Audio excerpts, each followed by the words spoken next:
হর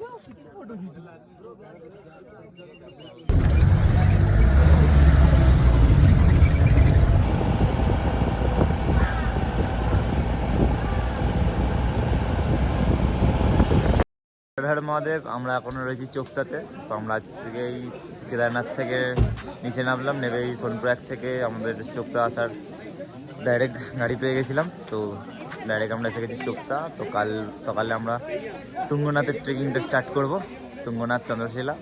আজ রাত্রিটা এখানেই কাটাচ্ছি, পাশেই আমাদের হোটেল আছে। তো চলো কাল দেখা হচ্ছে, কাল নেক্সট মর্নিং। কথা বলে রাখি, হোটেল তো আমাদের এই যে পাশেই। তো হোটেলের ভাড়া এখানে অনেক। তো আমরা শেয়ারিংয়ে 6 জনে রুম পেয়ে গেছি, পার হেড 600 টাকা করে পড়ছে। তো আমরা আজ রাত্রিটা এখানে কাটি, কালকেই চন্দ্রশিলার জন্য, তুঙ্গনাথের জন্য ট্রেকিংটা স্টার্ট করবো। এখন সময় 4টে বাজছে। তো আমরা সবাই রেডি হয়ে গেছি তুঙ্গনাথ যাওয়ার জন্য। পুরো চারিদিকে অন্ধকার, টর্চ নিয়েছি, টর্চ লাগিয়ে সামনেটা পুরো অন্ধকার দেখা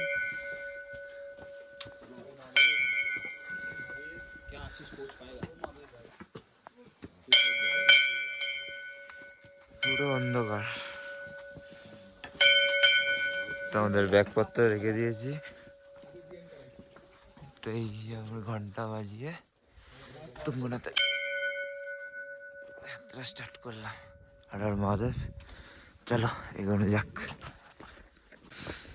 রাস্তা পুরো অন্ধকার। আমরা 5 জন ছিলাম রুমে, সব একসঙ্গেই বেরিয়ে গেছি তুঙ্গনাথের উদ্দেশ্যে।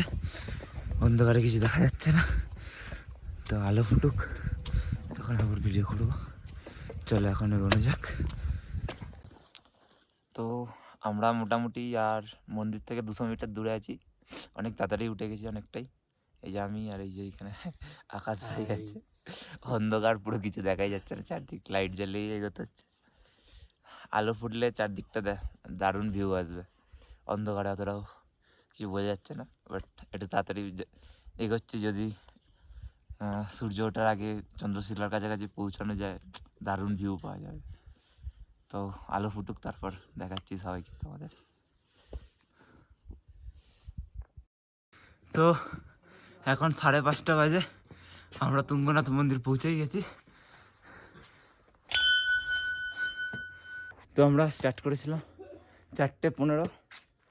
তো এখন 5:30 বাজছে, 5:27।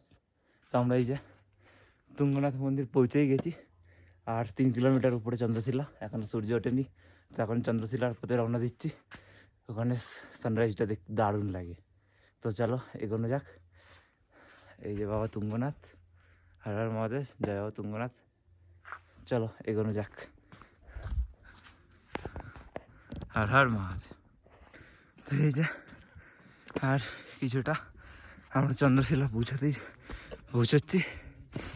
সূর্য প্রায় উঠতে শুরু করেছে। চলো তাড়াতাড়ি ওঠা যাক।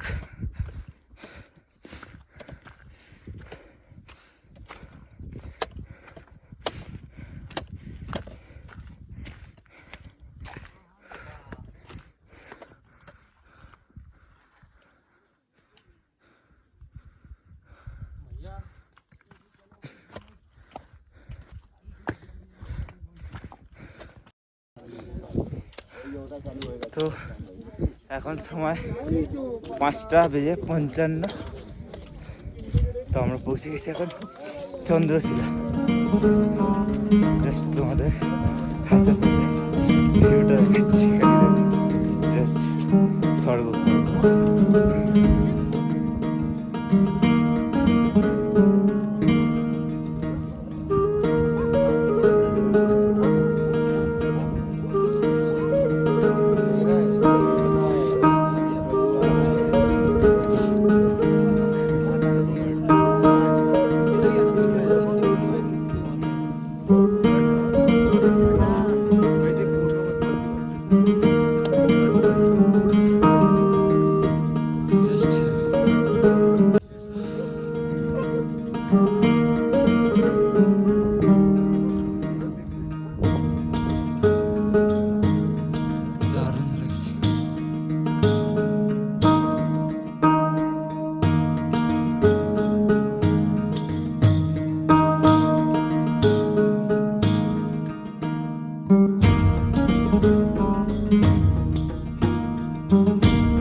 তো এটাই সেই চন্দ্রশিলা, এখানে মনে হয় কি শ্রীরাম রাবণকে বধ করেছিল এই স্থানে। তো এখানে সানরাইজটা জাস্ট দারুণ। তো ভাবতে পারিনি সানরাইজটা দেখতে পারবো, তো সানরাইজটা দেখে মনটা ভরে গেল পুরো। চারিদিকের ভিউটাও তো দেখলে কেমন। আস্তে আস্তে আমরা নিচের দিকে নামবো।